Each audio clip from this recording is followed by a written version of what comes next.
Good evening. চাটা খেয়ে অনেক কিছু কাজ টাজ সেরে সব কিছু গুছিয়ে এখন চলে এলাম। কিছু শাড়ি রোদ্দুরে দিয়েছিলাম, তো সেই শাড়িগুলো এখন একটু ভাঁজ করে নিই, তারপর রান্নায় যাব। অল্প কিছু রান্না আছে, সে রান্নাগুলো সারবো।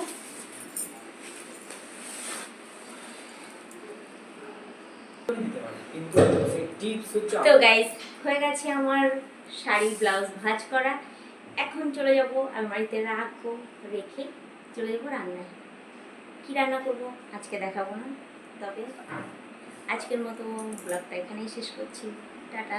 আর একটা ভাইকে দেখিয়ে দিই, এই যে হাই করে দাও।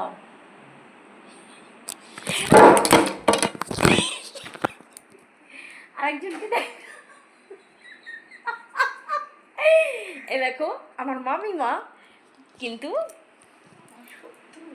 না না আমার দ্বিতীয় মা, ঠিক আছে। এই দেখো মারায় মাহির, ঠিক আছে, 3 বেলা মার খায়। মন থেকে ভীষণ ভালো মহিলা। মা সে জাদা, যে কথা আমি মাকে বলতে না পারি সে কথা আমি মামি মাকে বলতে পারি। সেই জন্যে যে ভালোবাসে সে মারও দিতে পারে। তো টাটা, বাই বাই। মামি মা ভীষণ ভালো, মন থেকে ভালো। Tata, good night. যদি কিছু ভুল ত্রুটি হয়ে থাকে, ছোটো বোন হিসেবে, দিদি হিসেবে, মেয়ে হিসেবে, বন্ধু হিসেবে সব কিছু মাফ করে দিও। Tata, good night.